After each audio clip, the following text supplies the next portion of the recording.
So what's up guys, welcome back to my channel. आज हम पढ़ने वाले हैं रीऑर्गेनाइजेशन ऑफ स्टेट। ठीक है, रीऑर्गेनाइजेशन ऑफ स्टेट मतलब पुनर्निर्माण राज्यों का। ठीक है, तो सबसे पहले कहते हैं कि ड्यूरिंग डिमांड उठी थी किसकी? डिमांड फॉर, ठीक है, रीऑर्गेनाइजेशन ऑफ स्टेट की डिमांड किस पे बेसिस पे उठी थी? लिंग्विस्टिक बेसिस पे, यानी कि भाषा के आधार पे। Demand for reorganisation of state, ठीक है, ऑन बेसिस ऑफ, ऑन किस पे? लिंग्विस्टिक बेसिस पे। ठीक है, कब उठी थी? होम रूल मूवमेंट के। किस टाइम पे उठी थी? होम रूल मूवमेंट के टाइम पे, during home rule movement. Home rule movement basically क्या था कि उस टाइम पे ब्रिटिशर्स से इंडियंस क्या मांग रहे थे? कुल मिला के इंडिपेंडेंस मांग रहे थे। और ये कब मूवमेंट हो रहा था? ये वाला होम रूल मूवमेंट ये हो रहा था 1916 और 18 के बीच में। ठीक है, उसके बाद पहली बार तो यहां देखी गई डिमांड, उसके बाद देखा गया कि कांग्रेस कब? 1920 के अंदर क्या करती है? कांग्रेस क्या करती है? कांग्रेस पार्टी एस्टेब्लिश करती है प्रोविंशियल कमेटीज। कैसी कमेटीज? Provincial committees. ठीक है, किसके बेसिस पे? तो प्रोविंशियल कमेटीज को एस्टेब्लिश करती है ऑन लिंग्विस्टिक बेसिस। किसके बेसिस पे? लिंग्विस्टिक बेसिस पे। ठीक है, और क्या होता है? तो तीसरी बार हम देखते हैं 1946 के अंदर। ठीक है, कांग्रेस पार्टी अपने इलेक्शन मैनिफेस्टो में, किसमें? इलेक्शन मैनिफेस्टो में क्या करती है? डिमांड करती है reorganisation of state on basis of linguistic basis पे। ठीक है, मैनिफेस्टो में डिमांड फॉर रीऑर्गेनाइजेशन, ठीक है, ऑफ स्टेट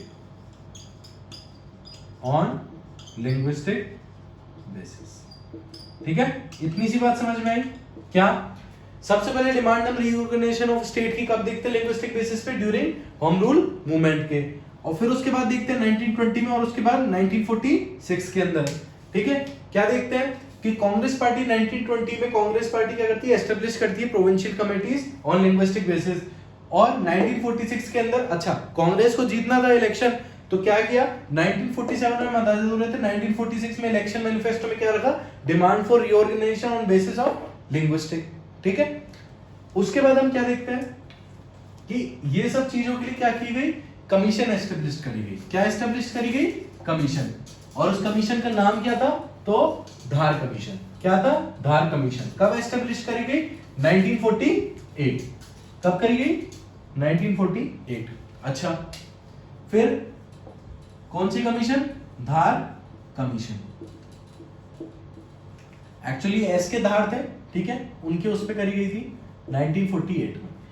इसने क्या किया? आते ही क्या किया? रिजेक्ट कर दिया। रिजेक्ट द डिमांड, ठीक है, for reorganisation of state on linguistic basis. सबसे पहली चीज तो इसने क्या करी? रिजेक्ट कर दी डिमांड ऑन लिंग्विस्टिक बेसिस। ठीक है, इसने क्या कहा कि ये तो बिल्कुल नहीं हो सकता कि लिंग्विस्टिक बेसिस पे आप रीऑर्गेनाइजेशन, पुनर्निर्माण कर दें स्टेट्स का, राज्यों का। ठीक है, तो इसने क्या किए? कुछ रिकमेंडेशंस दिए। अब रिकमेंडेशंस इसने क्या दिए कि जो भी आप स्टेट एस्टेब्लिश करें, ठीक है, उसके अंदर चार चीजों को देखना। क्या क्या? कि एडमिनिस्ट्रेटिव क्या होनी चाहिए? एडमिनिस्ट्रेटिव कन्वीनियंस होना चाहिए। क्या होना चाहिए? एडमिनिस्ट्रेटिव कन्वीनियंस होना चाहिए। ज्योग्राफिकल क्या होनी चाहिए? कंटिग्यूटी होनी चाहिए। ज्योग्राफिकल कंटिग्यूटी होनी चाहिए। ठीक है, और क्या होना चाहिए? कि भाई फाइनेंशियल इंडिपेंडेंसी होनी चाहिए। ठीक है, और क्या होना चाहिए, तो वहां का डेवलपमेंट होना चाहिए, ठीक है।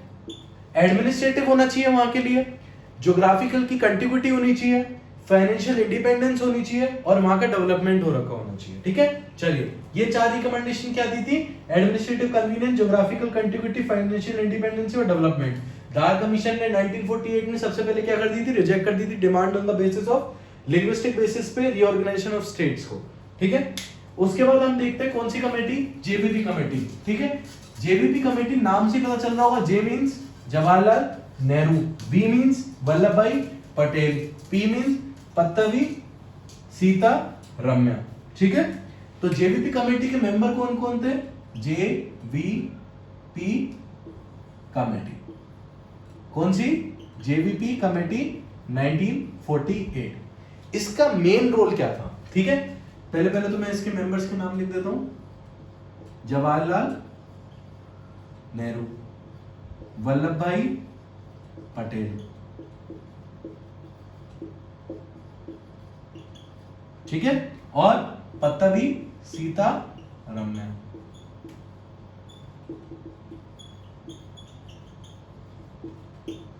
ठीक है। इसका मेन टास्क क्या था, मेन टास्क क्या था, टू रिव्यू, क्या करना, रिव्यू करना, किस चीज को रिव्यू करना, जो भी धार कमीशन ने रिकमेंडेशंस दी है उसको तुम रिव्यू करोगे।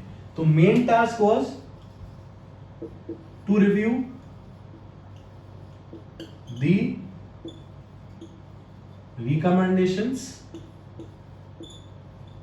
ऑफ धार कमीशन, ठीक है। इतनी सी बात समझ में आई।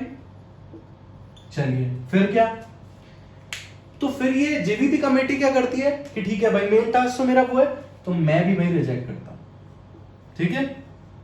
तो ये भी क्या करते हैं, रिजेक्ट करते हैं। They also reject the reorganisation of states, ठीक है, on linguistic basis.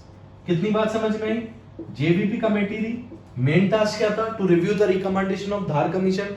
Dhar commission कब हुई थी, 1948 के अंदर। उसने क्या कर दिया था, रिजेक्ट कर दिया था रीऑर्गेनाइजेशन ऑफ स्टेट और लिंग्विस्टिक बेसिस, भाषा के आधार पर पुनर्निर्माण नहीं होगा राज्यों का। और जेबीपी कमेटी के अंदर 3 मेंबर कौन थे, जवाहरलाल नेहरू, वल्लभ भाई पटेल और पत्तवी सीतारमैया, ठीक है। और इसने भी क्या कर दी थी, रिजेक्ट कर दी थी reorganisation of state on basis of linguistic, ठीक है, भाषा के आधार पर, यानी कि अभी तक सब कुछ रिजेक्ट कर चुके हैं।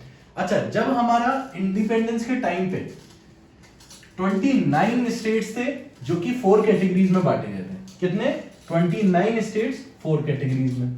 कैसे कैसे देखो, तो 29 स्टेट्स कितनी कैटेगरी, 4 कैटेगरीज में। अब 4 कैटेगरीज कैसे कैसे थी, तो देखिए, पार्ट ए, ठीक है, पार्ट बी, पार्ट सी और पार्ट डी। तो पार्ट ए में कौन कौन आते थे, तो पार्ट ए में आते थे गवर्नर प्रोविंसेस। कौन आते थे, governor provinces of British India. बात समझ में आई, पार्ट ए में कौन आएंगे, governor provinces of British India. तो भाई पार्ट बी में कौन आएंगे, तो प्रिंसली स्टेट्स। कौन, प्रिंसली स्टेट्स, जिनके अध्यक्ष कौन होते थे, राजा होते थे विद लेजिस्लेचर। वहां की क्या होगी, लेजिस्लेचर होगी, ठीक है। प्रिंसली स्टेट्स, वो वाले प्रिंसली स्टेट्स जिधर क्या है, लेजिस्लेचर है। पार्ट सी में क्या आते थे, तो चीफ कमिश्नर प्रोविंसेस, ठीक है। कौन आते थे, चीफ कमिश्नर प्रोविंसेस आते थे। एंड जो बच्चे कुछ प्रिंसली स्टेट्स, तो लेजिस्लेचर वाले आ गए थे यहां पे, और बच्चे कुछ क्या आ गए, सम प्रिंसली स्टेट। बात समझ में आई, ठीक है। और लास्ट में आ जाता था पार्ट डी, आइलैंड वाला। तो इसमें कौन से आएंगे, सबसे पहले हम यही देख लेते हैं। इसमें आता है कौन, अंडमान एंड निकोबार आइलैंड। कौन आता है, अंडमान एंड निकोबार आइलैंड, ठीक है।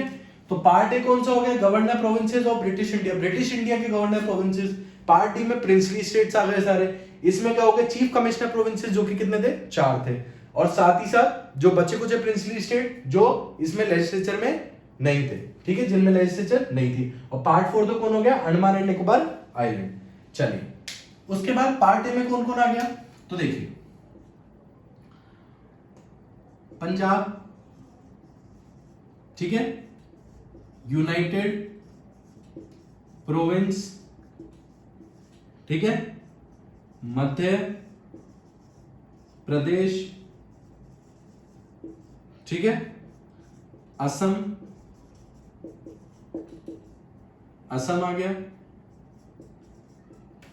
बिहार आ गया, वेस्ट बंगाल आ गया,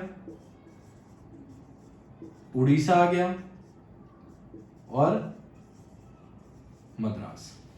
1 2 3 4 5 6 7 8 और एक कौन सा बच गया, बॉम्बे। ठीक है, तो बात समझ में आई। कौन कौन से, Punjab, United province, Madhya Pradesh, Assam, Bihar, waste Bengal, Orissa, Madras, Bombay.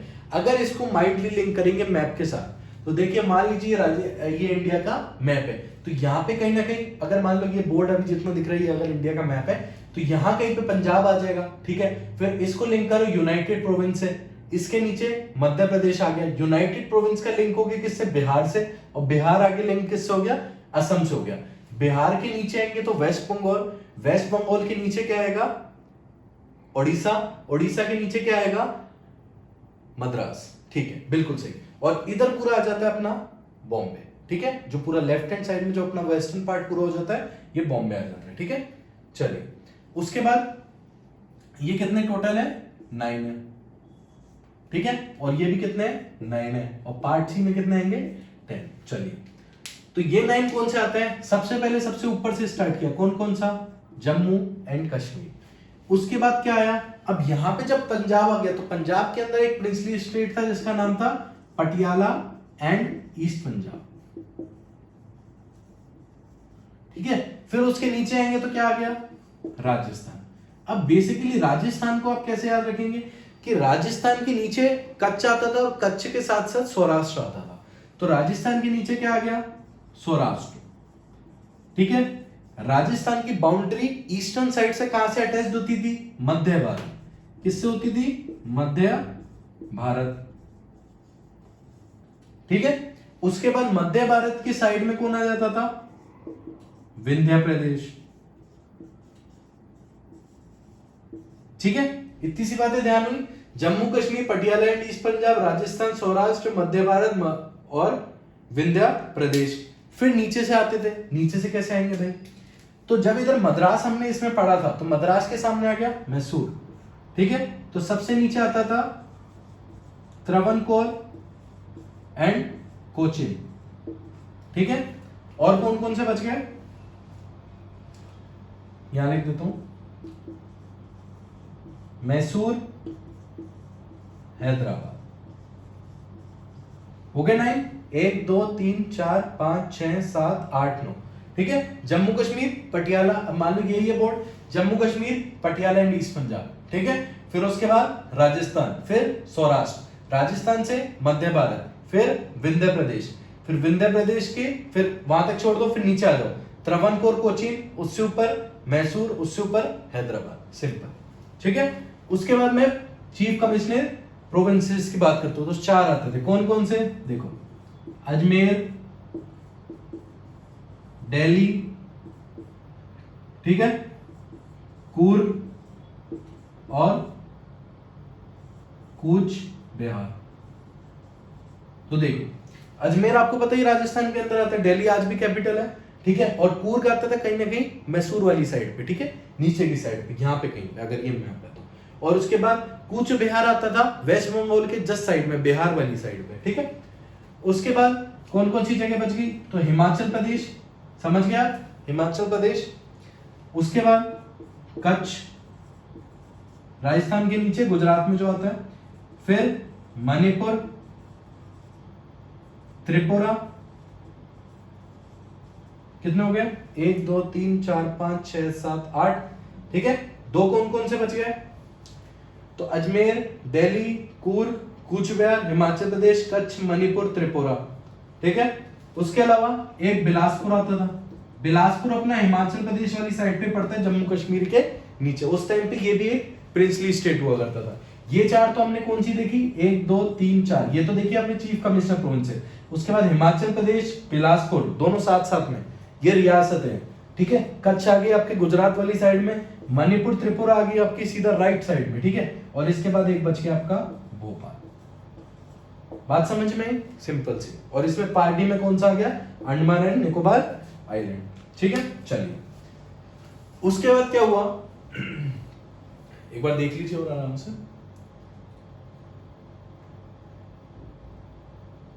ठीक है, चलो उसके बाद क्या हुआ कि 1953 के अंदर, कब? 1953 के अंदर हमारा फर्स्ट लिंग्विस्टिक बेसिस पे क्या बनता है? एक स्टेट बनता है। अब भाई स्टेट तो बनने नहीं था, फिर बना कैसे? तो उसकी भी कहानी सुनो कि एक हमारे भाई थे, कौन थे? पत्ता श्रीरामल्लू। कौन थे? पत्ता श्रीरामल्लू। तो 1956 के अंदर क्या बना? एक नया स्टेट बना जिसका नाम था क्या? आंध्र प्रदेश, ठीक है। आंध्र प्रदेश क्या है? तो फर्स्ट स्टेट है, ठीक है, first state on linguistic basis. अब ये बना कैसे? तो इसके पीछे भी कुछ गहरा राज रहा होगा। तो वो गहरा राज क्या था कि 56 दिन की 56 डे, क्या 56 डेज की हंगर स्ट्राइक। क्या इतनी काफी होती है? हाँ, इतनी काफी होती है। तो 56 डे की हंगर स्ट्राइक किसने रखी थी? पत्ता श्रीरामल्लू, ठीक है। उन्होंने क्या हो गया था? वो डेड हो गए थे, डाइड। पत्ता Sriramulu died after 56 day of hunger strike. तो उसके बाद क्या हो गया था? दंगे बहुत ज्यादा होने लग गए थे, तो गवर्नमेंट को हार के क्या बनाना पड़ा 1956 के अंदर? एक्चुअली सॉरी 1953 है, ठीक है। Andhra Pradesh first state on linguistic basis, ठीक है। उसके बाद भाई अब जब एक लिंग्विस्टिक बेसिस पे बन गया तो सबके सब उठ के आ गए कि भाई हमारे लिए भी एक स्टेट बना दो, भाषा के आधार पर हमारे लिए बना दो, हमारे लिए बना दो। तो गवर्नमेंट ने क्या किया? चलो बनाना ही है, आप सबको शांत तो कर नहीं सकते। तो 1953 के अंदर ही क्या किया गवर्नमेंट ने?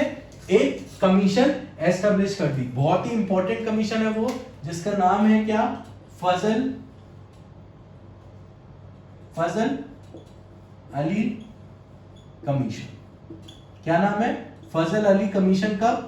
जब 1953 के अंदर, ठीक है। इसने अपनी रिपोर्ट कब सबमिट करी? तो रिपोर्ट कब दी इसने? 1955 के अंदर। कहीं कहीं जगह 1956 भी मिलता है।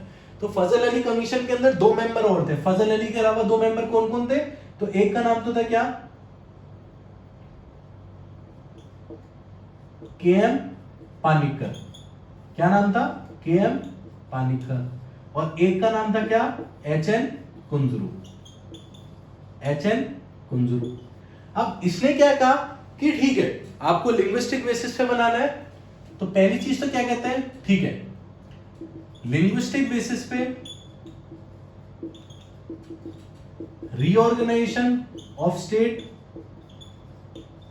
मान लिया, कह दिया भाई, ठीक है, हाँ मान लिया भाई। पहली बात तो क्या कह दी है। दूसरी बात क्या कहते हैं? लेकिन ओनली लैंग्वेज फैक्टर नहीं होना चाहिए। सिर्फ लैंग्वेज के बेसिस पे ही आप किसी स्टेट को नहीं फॉर्म कर सकते हो, बाकी सारी चीजें भी आपको देखनी पड़ेगी। तो यानी कि इसने ओवरऑल क्या किया कि 1 लैंग्वेज, ठीक है, 1 स्टेट की थ्योरी को रिजेक्ट कर दिया। क्या कहते हैं? 1 लैंग्वेज 1 स्टेट तो नहीं होना चाहिए। हाँ, भाषा को एक आधार मान सकते हो, लेकिन उसके अलावा और भी आधार होने चाहिए एक स्टेट को बनाने के लिए, ठीक है। लेकिन भाषा ही एकमात्र आधार नहीं होना चाहिए, ठीक है। तो इसने कुछ अपनी रिकमेंडेशन दी थी। तो रिकमेंडेशन में सीधी सीधी बात क्या कहता है कि भाई देखो, इंटीग्रिटी, ठीक है, और सिक्योरिटी जो रहनी चाहिए इंडिया की वो नेशन की बनी रहनी चाहिए। वहां के जो भी लोग होंगे स्टेट के बनने वाले, उनकी लिंग्विस्टिक यानी कि उनकी भाषा और उनकी कल्चरल होमोजेनिटी यानी कि जो भी उनका कल्चर है वो प्रिजर्व रहना चाहिए। और वहां का फाइनेंशियल, इकोनॉमिकल एंड सोशल जो डेवलपमेंट, एडमिनिस्ट्रेटिव डेवलपमेंट होना चाहिए। ठीक है, उसके अलावा वो क्या कहते हैं कि ये जो स्टेट बना रहे हैं वो हम पब्लिक वेलफेयर को दिमाग में रख के बनाएंगे, क्योंकि हम ये लोगों के लिए कर रहे हैं। ठीक है, और पांचवी चीज में वो बताते हैं कि हमने भाई फाइनली कर दिया कितने 14 स्टेट्स एंड 6 यूटीज बनाते हैं। कितने बनाते हैं? 14 स्टेट्स एंड 6 यूटीज। कितने बनाते हैं? 14 स्टेट एंड 6 यूटीज। ठीक है, तो गवर्नमेंट करती है, जब इतना कह ही दिया तो ठीक है, गवर्नमेंट क्या करती है 7th कॉन्स्टिट्यूशन अमेंडमेंट में फजल अली की रिकमेंडेशंस को डाल देती है। ठीक है, फजल अली रिकमेंडेशन। ठीक है, फजल अली की रिकमेंडेशन किस में डालती है? 7th constitution amendment. और फाइनली 1 नवंबर 1956 में क्या होता है कि 7th कॉन्स्टिट्यूशन अमेंडमेंट को इंप्लीमेंट कर दिया जाता है। ठीक है, कब कर दिया जाता है? तो 1 नवंबर 1956 में फाइनली 7th कॉन्स्टिट्यूशन अमेंडमेंट को इंप्लीमेंट कर दिया जाता है और 14 स्टेट और 6 यूटीज बना दिए जाते हैं। ठीक है, तो अब हम देखेंगे 14 स्टेट कौन से थे एंड 6 यूटीज के थे। फजल अली कमीशन पढ़ रहे थे 1953। के एम पानीकर और एच एन कुंजरू इनके अलग मेंबर थे, 2 अलग मेंबर, एक खुद थे फजल अली। ठीक है, रिपोर्ट क्या थी 1955 के अंदर दी थी, लिंग्विस्टिक बेसिस पे बन जाना चाहिए, लेकिन एकमात्र लैंग्वेज ही आधारणी रहनी चाहिए। वन लैंग्वेज वन स्टेट का कंसेप्ट बिल्कुल रिजेक्ट कर दिया था। फिर उन्होंने क्या कहा था कि 14 स्टेट एंड 6 यूटीज बना दो। ठीक है, बना दिए थे। 7th कॉन्स्टिट्यूशन अमेंडमेंट में इंप्लीमेंट भी कर दी थी फैजल अली की कमीशन की रिकमेंडेशंस एंड 1 नवंबर 1956 में 7th कॉन्स्टिट्यूशन अमेंडमेंट को इंप्लीमेंट कर दिया गया। ठीक है, चलिए उसके बाद हम क्या देखते हैं 14 स्टेट्स एंड 6 यूटीज। ठीक है, सिंपल है, चलिए इजी है बहुत। 14 स्टेट देखते हैं सबसे पहले। ठीक है, तो सिंपल है क्या, सबसे ऊपर से स्टार्ट करो, जम्मू एंड कश्मीर। उसके नीचे आ गए पंजाब, उसके नीचे आ गए राजस्थान। ठीक है, अब राजस्थान के नीचे क्या आ जाता था, पूरा बॉम्बे बना दिया इन्होंने। ठीक है, राजस्थान के साइड में जाएंगे तो यूनाइटेड प्रोविंस। उस टाइम पे यूनाइटेड प्रोविंस जो आज के टाइम पर क्या है, यूपी है, तो उस टाइम पे क्या बोलते थे, यूनाइटेड प्रोविंस। 6 में क्या हो गया, मध्य प्रदेश। ठीक है, उसके बाद 2 अपने यूनाइटेड प्रोविंस के 2 कौन से हो गए, बिहार और असम हो गए। ठीक है, फिर बिहार के नीचे आपको क्या बताया था, तो बिहार के नीचे क्या आएगा, वेस्ट बंगाल। वेस्ट बंगाल के साइड में क्या आएगा, उड़ीसा। ठीक है, उड़ीसा के नीचे क्या आएगा, आंध्र प्रदेश, जो कि पहला स्टेट था जो कि लिंग्विस्टिक बेसिस से बना था। आंध्र प्रदेश के नीचे क्या आएगा, मद्रास। मद्रास के लेफ्ट हैंड साइड पे क्या आएगा, केरला, और केरला के ऊपर मैसूर। ठीक है, ये 14 अपने स्टेट्स हो गए, अलग अलग लिखे, थोड़ा थोड़ा ऐसे करके समझ जाओ। ठीक है, अब 6 यूटीज की बात करूंगा तो 6 यूटीज कौन से थे, देखिए सबसे पहले तो आप आइलैंड को ले आइए, कौन से, अंडमान एंड निकोबार आइलैंड। उसके बाद लक्षद्वीप, आज जो लक्षद्वीप बोलते हैं ना, उस टाइम पे लक्षद्वीप बोलते थे।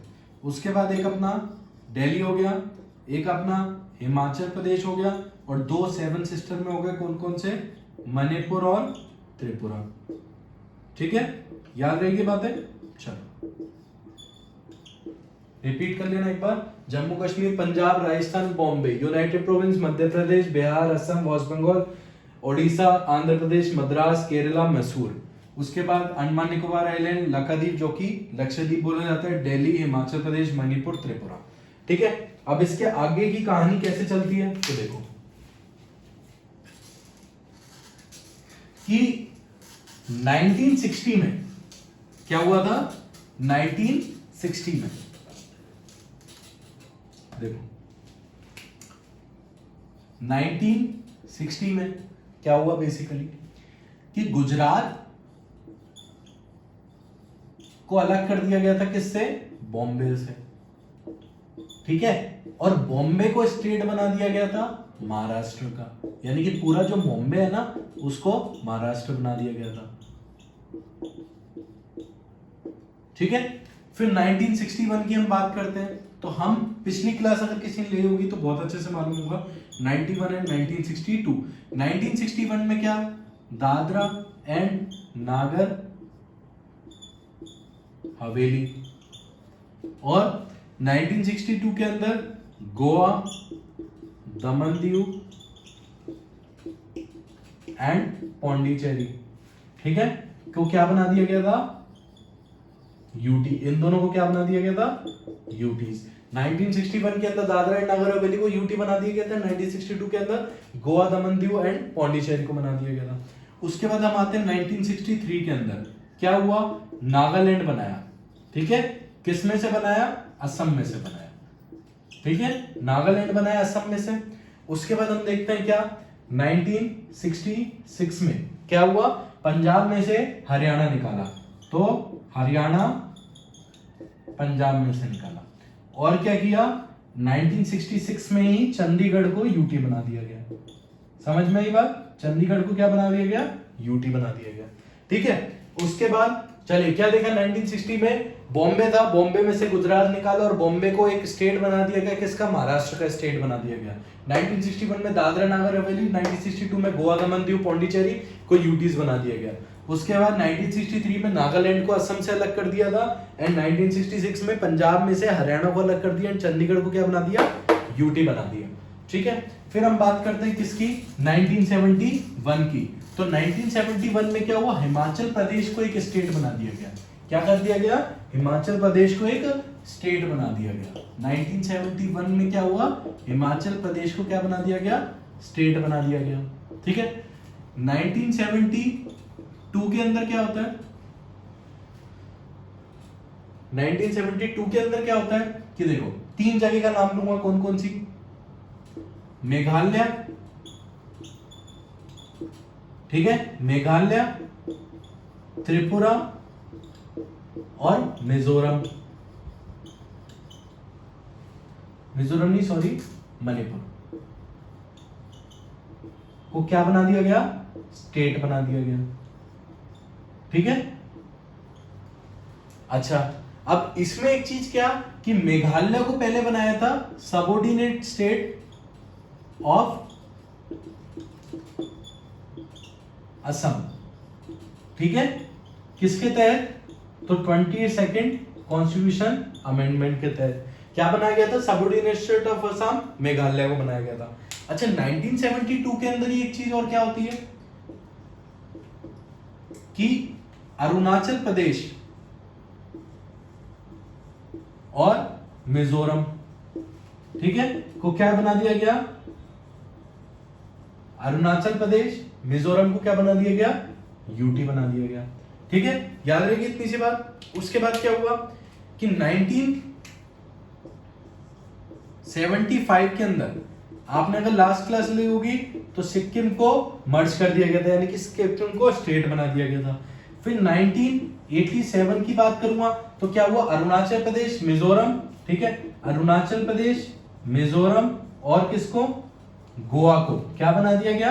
स्टेट बना दिया गया इन तीनों को, ठीक है। याद रखिए इतनी सी बात है। 1971 के अंदर हिमाचल प्रदेश को स्टेट बना दिया गया, 1972 के अंदर मेघालय, त्रिपुरा, मणिपुर को स्टेट बना दिया गया। पहले मेघालय क्या था? सबऑर्डिनेट स्टेट ऑफ असम था 22 कॉन्स्टिट्यूशन अमेंडमेंट के तहत। और 1972 के अंदर क्या हुआ? अरुणाचल प्रदेश और मिजोरम को यूटीज बना दिया गया। 1975 के अंदर सिक्किम का विलय कर दिया गया था, स्टेट की उसको उपाधि दे दी गई थी। एंड 1987 के अंदर अरुणाचल प्रदेश, मिजोरम एंड गोवा को क्या बना दिया गया था? स्टेट बना दिया गया था, ठीक है। चलिए उसके बाद हम क्या देखेंगे? थोड़ा सा ही पार्ट बच गया है।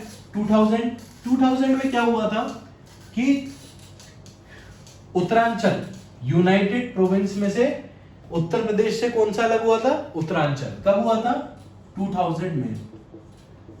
क्या हुआ था? उत्तरांचल। अच्छा, जो आज के टाइम पे उत्तराखंड है उसका पहले नाम क्या था? उत्तरांचल, ठीक है, किसमें से? यूपी से अलग करके। 2000 में एक और चीज हुई थी कि झारखंड किस में से अलग किया, बिहार में से। एक और चीज क्या हुई थी कि छत्तीसगढ़ किस में से अलग किया, एमपी में से। याद रहेगी बातें। चलिए उसके बाद क्या बच जाता है, सिंपल सा लास्ट कहानी आपकी बच जाती है 2014 एंड 2019। 2014 के अंदर क्या हुआ था कि तेलंगाना बनाया गया था, किस में से, आंध्र प्रदेश में से। याद रहेगी बात, ठीक है। एंड 2019 में क्या हुआ था, जम्मू कश्मीर को 2 यूटी में तोड़ दिया गया। अब 2 यूटी कौन कौन से थे, एक तो कश्मीर था हमारा और एक था अपना लद्दाख, ठीक है। याद रहेंगी सारी बातें। 2000 में उत्तरांचल यूपी में से, जिसका नाम उत्तराखंड है, झारखंड बिहार में से, छत्तीसगढ़ एमपी में से, 2014 में तेलंगाना अरुणाचल ये आंध्र प्रदेश में से, एंड 2019 में जम्मू कश्मीर को 2 यूटी में तोड़ दिया गया, कश्मीर एंड लद्दाख में, ठीक है। उसके बाद हम कुछ नेम चेंज किए थे, वो देखते हैं। तो नेम चेंज कैसे कैसे किए गए थे। सबसे पहले 1950, कब, 1950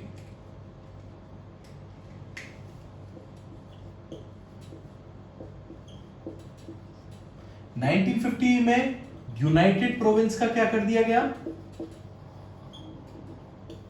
उत्तर प्रदेश कर दिया गया, ठीक है। यूनाइटेड प्रोविंस का क्या कर दिया गया, उत्तर प्रदेश, ठीक है। उसके बाद 19 मद्रास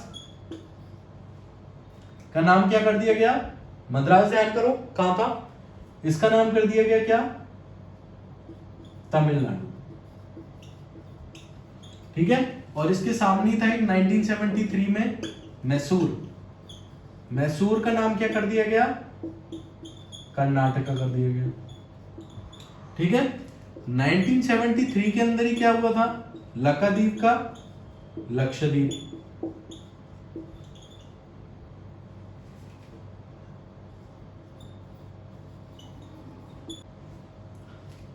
दो 2006 के अंदर 2 नाम चेंज हुए थे, कौन कौन से, उत्तरांचल का, आपको जैसे मैंने बताया था क्या, उत्तराखंड,